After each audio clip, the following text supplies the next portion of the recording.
I'm a teacher. You going to detention.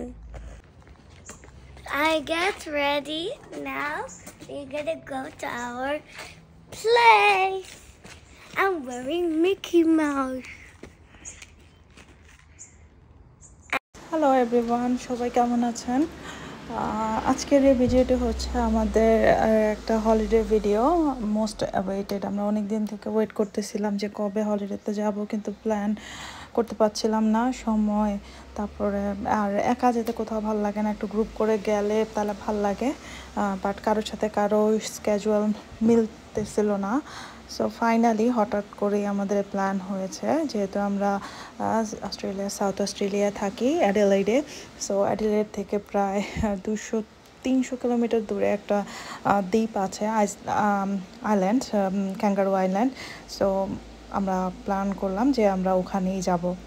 So এই গাড়িতে উঠলাম সবাই। এই ভিউগুলো খুবই সুন্দর, যেহেতু আমি পেছনে বসছিলাম সো আমি ওইভাবে ভিডিও করতে পারি নাই। যাই হোক, বাট যা ক্যামেরা কতটুকু বোঝা যাচ্ছে জানি না। সো অবশেষে আমরা ফেরির কাছে চলে আসলাম। ওখানে ফেরি পার হতে হয়, ফেরি দিয়ে। সো এখন আমরা টিকিট নিলাম, আমরা টিকিট পেয়ে গেছি। টিকিট অবশ্য আগেই বুকিং করা ছিল এবং এটা অনেক এক্সপেন্সিভ, যেহেতু আমরা টোটাল 6 জন, দুইজন কিডস আর হচ্ছে আমরা 4 অ্যাডাল্টস ছিলাম। সো আমাদের প্রায় মোর দ্যান $800 আমাদের কস্ট ছিল ওই ফেরি আপ ডাউন। সো আমাদের গাড়ি যেটা আমরা নিয়েছি ওইটাও ফেরি দিয়ে যাবে। সো ফেরিতে শুধু একজন থাকতে পারবে যে ড্রাইভ করবে, আর আমরা সবাই হেঁটে ফেরিতে উঠতে হবে। স্পেশালি সারা অনেক এক্সাইটেড ছিল, অনেকদিন থেকে হলিডেতে যেতে যাচ্ছিলো, বাট ওর স্কুল হলিডের সময় আমরা কোথাও নিয়ে যেতে পারি নাই, সব কিছু মেলা। সো ফেরি চলে আসছে, এই যে ওপার থেকে যখন ফেরি চলে আসে এভাবে বাসগুলো যেগুলো আসছে ওখান থেকে এগুলো নামছে, তারপরে এই পারের গাড়িগুলো আবার ফেরিতে উঠবে। সো এটা হচ্ছে ওয়েটিং রুম, আমরা ওয়েট করতেছি সবাই এখানে। ওয়েটিং রুমটা খুবই সুন্দর ছিল, এখানে একটা ক্যাফেটেরিয়া ছিল, যদি কেউ চায় আসে তো কফি খেতে পারবে, সাথে অন্যান্য স্ন্যাক্স আইটেমও ছিল, বাট একটু এক্সপেন্সিভ, রেগুলার প্রাইসের চেয়ে প্রাইস একটু বেশিই ছিল। সামনে কনস্ট্রাকশনের কাজ চলতেছে, ওই যে স্যারের বাবা চলে গেছে অলরেডি, কারণ সে ড্রাইভ করতেছিল কার। সো গাড়িগুলো আগে উঠে, যেহেতু সে অলরেডি পৌঁছে গেছে ফেরিতে। সারা এটা দেখে খুবই আপসেট হয়ে গেছে, কেন বাবা আগে গেল, কেন আমরা এখনও যেতে পারি নাই, তার কত কোশ্চেন। সো এই যে ফাইনালি আমরা যাচ্ছি ফেরির দিকে, এই সিঁড়ি দিয়ে যেয়ে ফেরিতে উঠতে হবে। ওইখানে সাইডে কনস্ট্রাকশনের কাজ চলতেছে, ওরা আরও রেনোভেশন করছে, পরে হয়তো আরো সুন্দর লাগবে। এখন যাও যতটুকু না সুন্দর।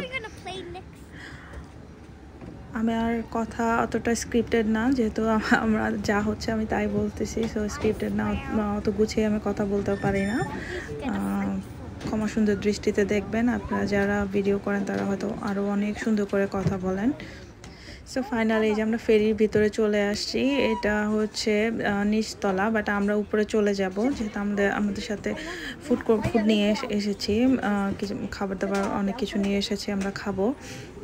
আমরা উপরে উঠে যাচ্ছি, আর নিচে বেশি একটু ডিজি ফিল হয়, উপরটা একটু ওপেন এবং কমফোর্টেবল। সো আমরা উপরে যাচ্ছি।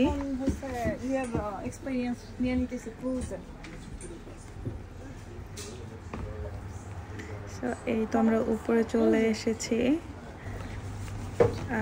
আসার পর আমরা একটু বাইরে ঘুরে দেন হচ্ছে আমরা খাবার খেতে বসলাম। দুপুরের লাঞ্চ আমি করে নিয়েছিলাম নুডলস, চিকেন আর ভেজিটেবল দিয়ে নুডলস করে নিয়েছিলাম। তারপর হচ্ছে বিফ বার্গার করেছিলাম সবার জন্য। এই তো সাথে ছিল ড্রিঙ্কস আর আদার স্ন্যাক্স। যাই হোক, আমরা এখন আবার বাইরে চলে আসি, ফেরি ছেড়ে দিয়েছে এখন। সারা তো অনেক এনজয় করতেছিল, এত এক্সাইটেড, বাট আমি আর এক ধরনের ফোবিয়া আছে যে আমি কর্নারে যেতে পারি না, মানে একদম কর্নারে যেয়ে যে আমি করবো, আমি যেতে পারি না, আমার অনেক ভয় লাগে। ভিউটা অনেক সুন্দর ছিল, মানে চোখে যতটা সুন্দর ভিডিওতে অত সুন্দর আসেনি, হয়তো বা আমি অত ভালো ভিডিও করতে পারি না, তাই।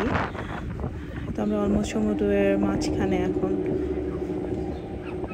অসাধারণ একটা ভিউ ছিল, অসাধারণ, মানে ওয়েদার, ভিউ সব কিছু মিলে অন্যরকম একটা ভালো লাগা ছিল। সারা দুষ্টামি, সে তো পুরো দৌড়াদৌড়ি, কী যা অবস্থা করছে ফেরির মধ্যে। ফেরিতে অনেক সবাই তো অস্ট্রেলিয়ান ছিল, বাট এখানে বাচ্চারা যদি কিছু করে ওরা এটাতে ডিস্টার্ব ফিল করে না, ওরা আরও এনকারেজ করে বাচ্চাদেরকে। যেমন আমরা বাংলাদেশে দেখি বাচ্চা যদি একটু কিছু করে আশেপাশে যারা থাকে তারা অনেক কিছু বলে, বাট এখানে না। সো আমরা চলে আসছি, যে আমরা নেমে যাচ্ছি এখন। এটা ছিল অলমোস্ট 50 মিনিটস, এই পার থেকে ওই পারে যেতে ফেরিতে করে 50 মিনিটস ছিল। সো আমরা এই পারে চলে আসছি, ফেরি থেকে যে নেমে চলে যাচ্ছি। এখানে এসে ভিউটা বা অনেক সুন্দর, প্লাস বিচের পানিগুলো, মানে সমুদ্রের পানিগুলো একদম ব্লু ছিল। এই যে আমরা এখন গাড়িতে উঠবো, যেহেতু আমরা 2 দিনের জন্য যাচ্ছিলাম, অনেক খাবার দাবার নিয়ে যাচ্ছিলাম। সো এই ছিল এখন, দেখা হবে পরবর্তী ব্লগে। Bye bye.